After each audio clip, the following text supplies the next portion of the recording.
السلام علیکم ورحمۃ اللہ۔ ترجمہ تفسیر القرآن الکریم، سبق نمبر 364، سورہ توبہ، آیت 52 تا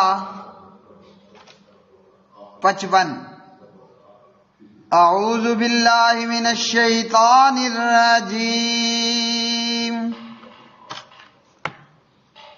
قل هل تربصون بنا إلا إحدى الحسنيين ونحن نتربص بكم أن يصيبكم الله بعذاب من عنده أو بأيدينا فتربصوا إنا معكم متربصون۔ قل أنفقوا طوعا أو كرها لن يتقبل منكم إنكم كنتم قوما فاسقين۔ وما منعهم أن تقبل منهم نفقاتهم إلا أنهم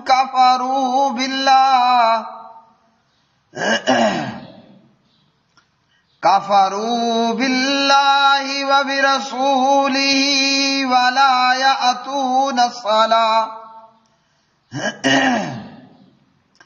ولا يأتون الصلاة إلا وهم كسالى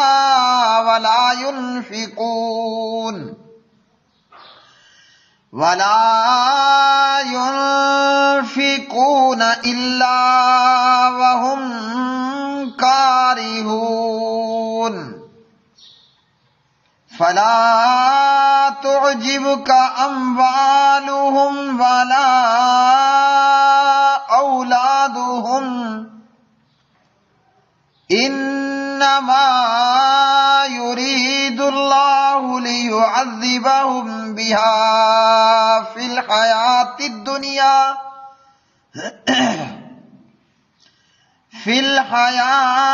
الدنيا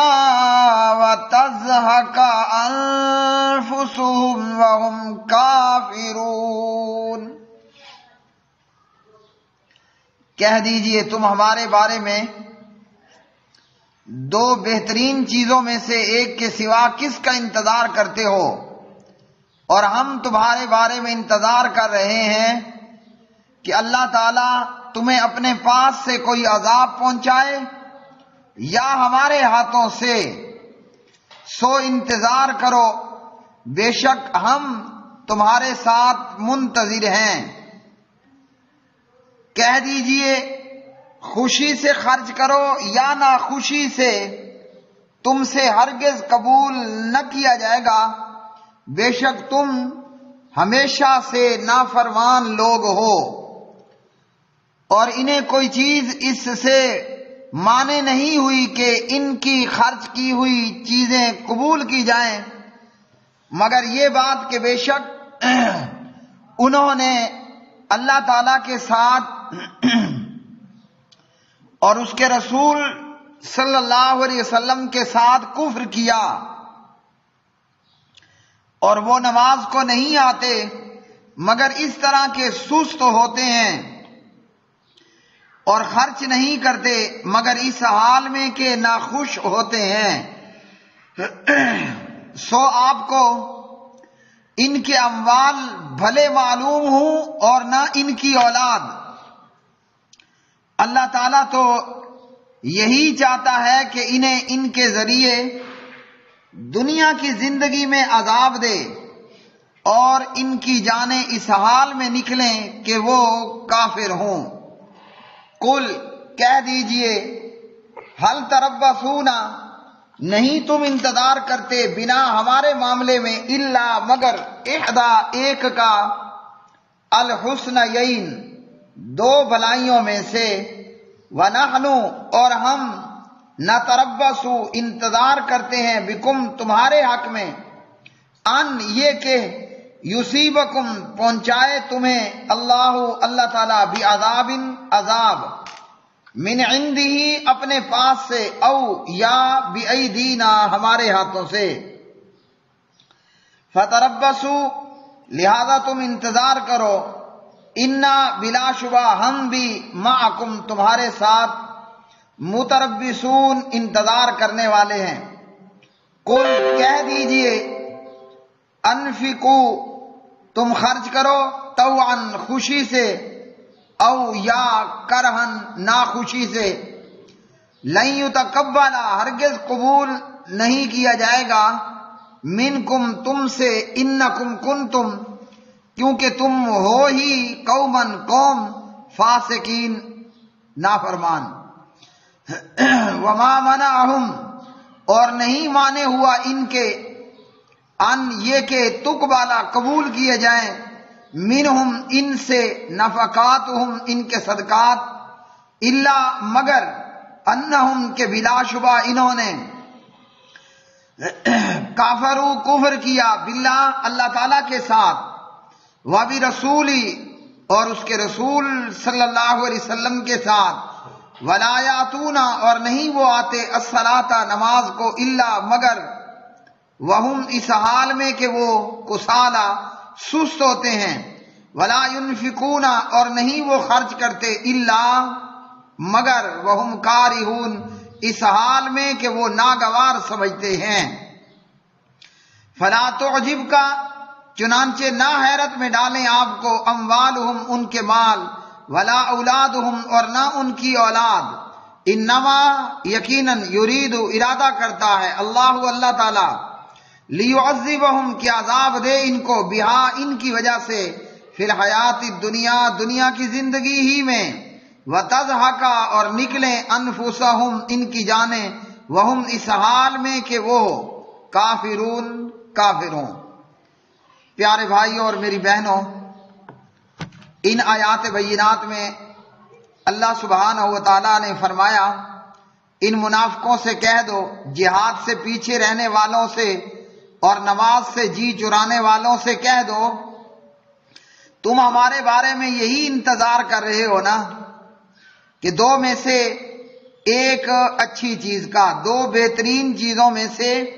ایک کا، دو بہترین چیزوں میں سے ایک کیا ہے کہ مسلمانوں پر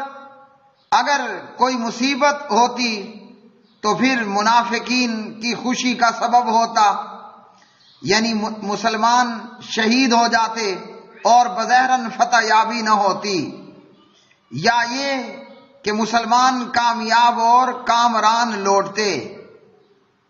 کہ مجاہد یا تو اللہ کی راہ میں شہید ہو جائے یا پھر وہ مال غنیمت لے کر لوٹے۔ اور مومن اور مجاہد کی تو یہی تمنا ہوتی ہے کہ وہ اللہ کی راہ میں شہید کر دیا جائے۔ نبی علیہ الصلوۃ والسلام نے فرمایا اللہ رب العالمین نے اس شخص کے لیے ضمانت دی ہے جس نے اللہ کی راہ میں جہاد کیا اور اللہ سبحانہ و تعالیٰ کی باتوں کو سچا یقین کرنے والا ہوا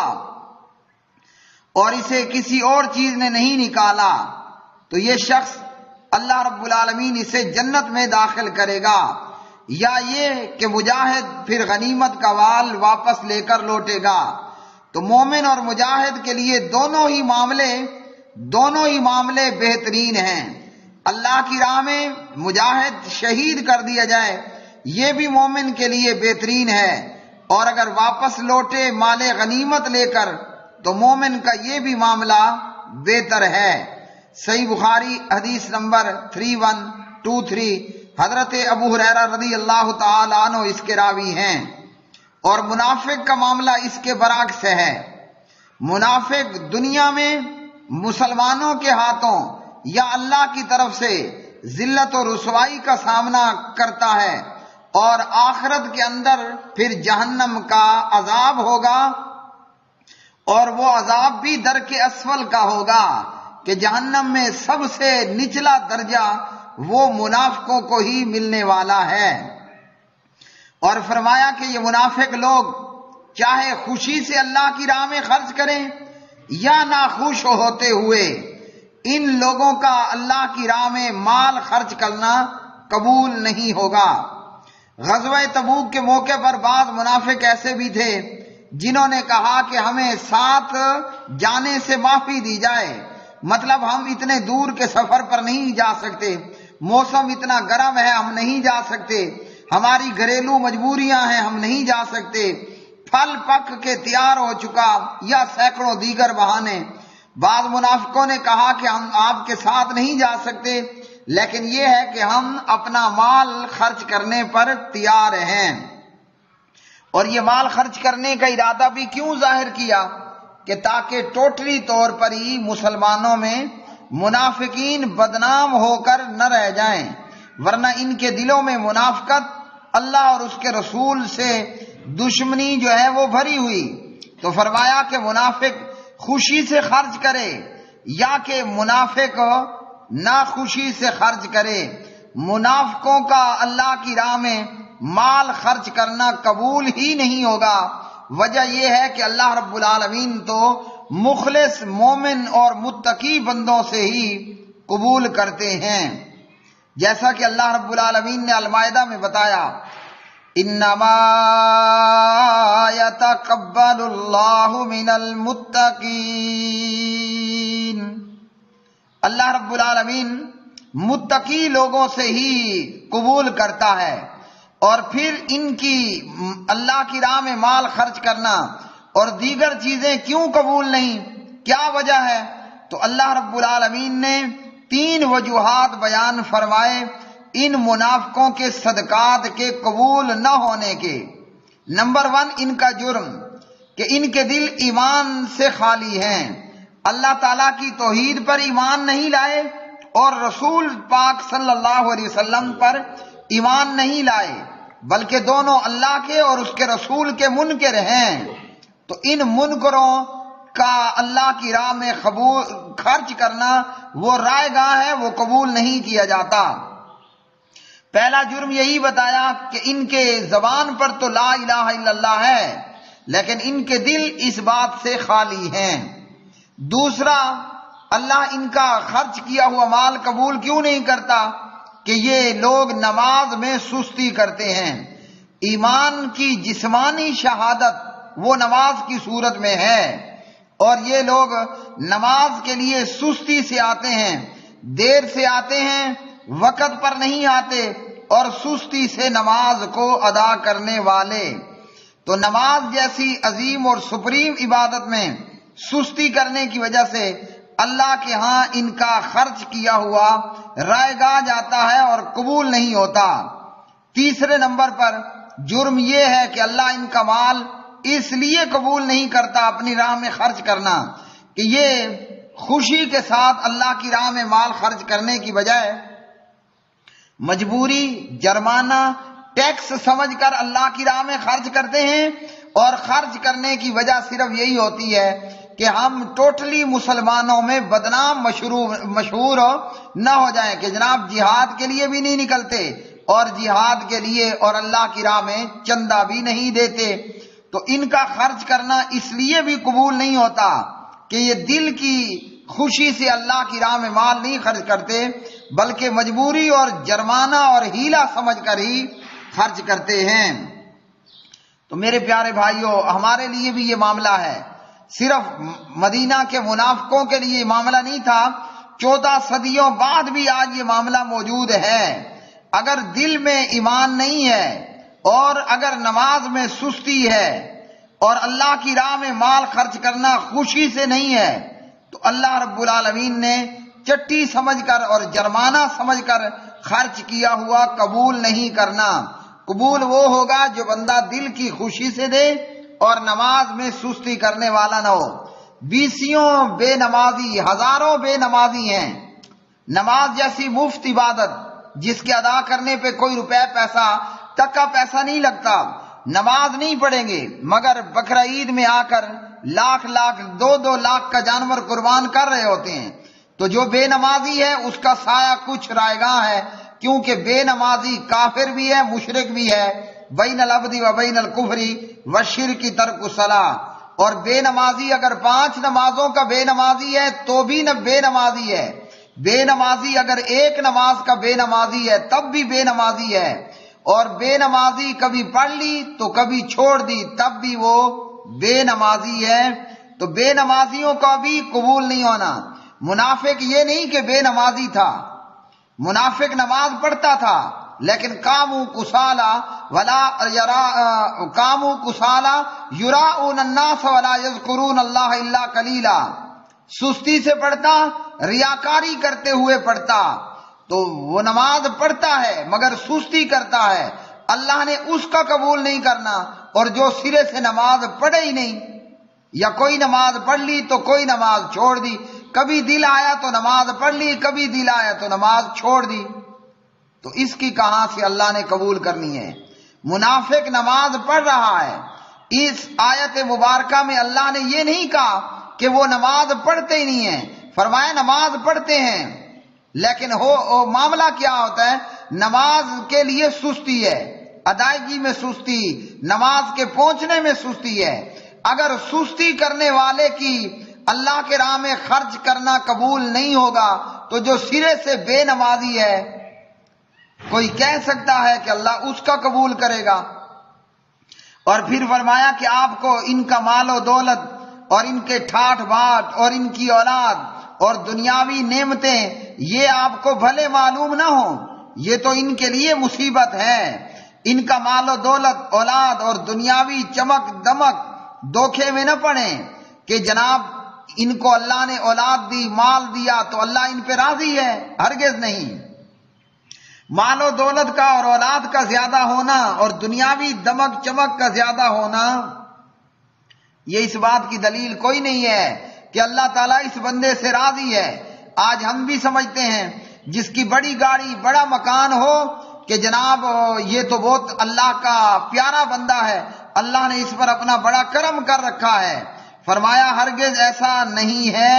یہ مال و دولت، یہ اولاد، یہ تو ان کے لیے عذاب کا باعث ہیں، یہ تو اللہ کی ناراضگی کا باعث ہیں۔ یہ مال و دولت میں مصروف ہیں اور اسی میں مگن، اور اللہ کی طرف نہیں آنے والے۔ اللہ تو چاہتا ہے کہ انہیں آخرت میں عذاب دے اور دنیا کے اندر بھی عذاب دے، کہ یہ دن رات مال و دولت کی فکر میں لگے رہتے ہیں، دن مال کمانے میں خرچ ہو جاتا ہے اور رات مال کی حفاظت کی فکر میں گزر جاتی ہے۔ دن مال و دولت کمانے میں خرچ ہو جاتا ہے اور رات مال و دولت کی حفاظت کی فکر میں گزر جاتی ہے۔ مطلب نہ دن کا چین نہ رات کا آرام، نہ دن کا چین نہ رات کا آرام۔ یہ اللہ کی یاد سے ایسے غافل ہوئے ان کی دنیا بھی پریشان حال، جبکہ دل کا چین اور دل کا سکون، الا بذکر اللہ تطمئن القلوب، دلوں کا اطمینان تو اللہ کے ذکر میں ہے۔ منافقوں کو اور کافروں کو اللہ نے بہت دولت دی، وہ سارا دن دولت کمانے میں گزار دیتے ہیں اور رات پوری دولت کی فکر میں مبتلا ہو کے گزار دیتے ہیں، تو نہ دن کا سکھ چین ہے نہ رات کا آرام ہے، اور اسی دولت اور اولاد کے چکروں میں آ کر نہ اللہ کی طرف آنے کی توفیق نصیب ہوتی ہے، نہ مال و دولت کو چھوڑ کر توبہ طائب ہونے کی جو ہے وہ توفیق نصیب ہوتی ہے، بلکہ مرتے وقت بھی ان کا خیال مال و دولت پر ہوتا ہے اور عین وقت پر بھی اپنی زندگی پر پریشانی نہیں ہوتی اور توبہ کی توفیق نصیب نہیں ہوتی۔ آج بھی لوگ یہ سمجھتے ہیں کہ جس کو اللہ نے بہت سا مال و دولت دیا یہ کوئی اللہ کا بڑا پسندیدہ بندہ ہے، ہرگز نہیں۔ ایسے سینکڑوں ہزاروں لوگ موجود ہیں، دن کمانے میں گزر جاتا ہے اور رات مال کی فکر میں گزرتی ہے، دن بھی بے چین رات بھی بے سکون۔ وآخر دعوانا ان الحمد للہ رب العالمین۔